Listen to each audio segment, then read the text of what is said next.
Here's a Makita concrete saw that just came in this morning. It's a model DPC 7311.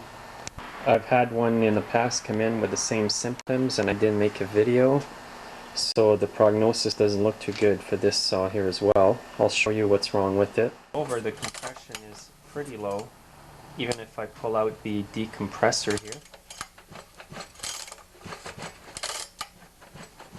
You want to make sure when you get symptoms like that the decompressor is working properly, because if it's not shutting right, you could be losing air from the decompressor and think that it's coming from the top end.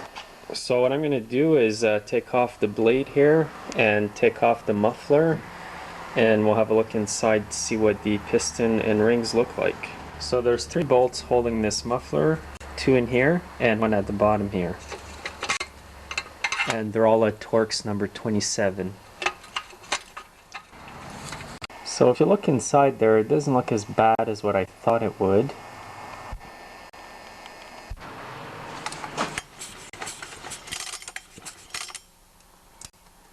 It's got no compression though. I just want to make sure that the decompression valve is good. I just want to be double sure. Just comes off with a 13mm wrench. It's basically all there is to it. It's basically just a little valve that when it's pushed in, it lets compression out of the cylinder. When the motor fires up, it shuts the valve to shut in compression. So what I'm going to do now is plug the hole with my finger, pull it over to see if there's any more compression. And there isn't. Before I rip it apart, I'm going to do a compression test.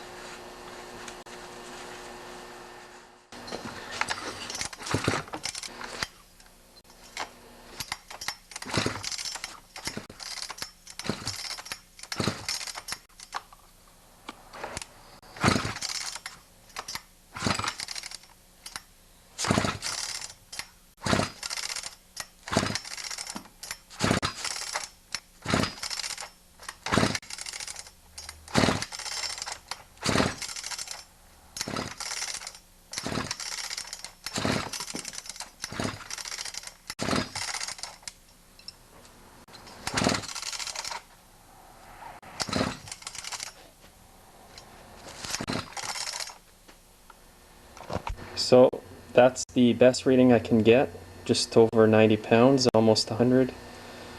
You can even feel when you're cranking it, it sounds different. It's not as springy, the compression. So definitely there's a problem in there.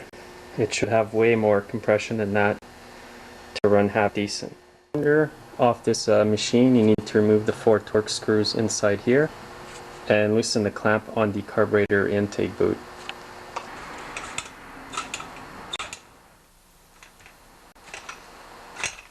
And you've also got to remove the impulse hose at the bottom of the cylinder. Now I've got all the bolts off and I've disconnected the intake boot from the carburetor, and I should just be able to lift it up. Might be a few bolts that are still on there. And I'll just pull it up. You know, when you first look at this whole thing, you think, well, it's not that scored. But when you clean it off, you can see that something's gotten in there and caused some kind of friction, as you can see on the piston there. Especially at the back here, you can really see it in there. So some kind of substance was on there. When I cleaned it off, it felt almost like a sludge. Probably some kind of cement sludge. And when you look at the air filter, this is a part of the air filter. It actually has a paper filter that sits over that, like this. So this is how it's filtrating all the air coming in. Plus there's a foam filter in the top cover of the saw. But when you look at this filter is wet. You can see the sludge got into the last filter. If you remove that, there's the intake to the carb. You can feel all this sludge. So that's going to wreck your engine right there. And there's a bit of water. The water wouldn't do too much, but it helped the sludge to move its way down into the carburetor intake. So definitely that's why this engine blew. So the sludge made its way into the carburetor, made its way right to the engine, lightly scuffed the piston, and that caused the engine to lose its compression over time. That's how we're getting under 100 pounds compression, and it's not enough to run these saws properly. So a good tip, clean your filters regularly, and that's it. We'll see you in my next videos.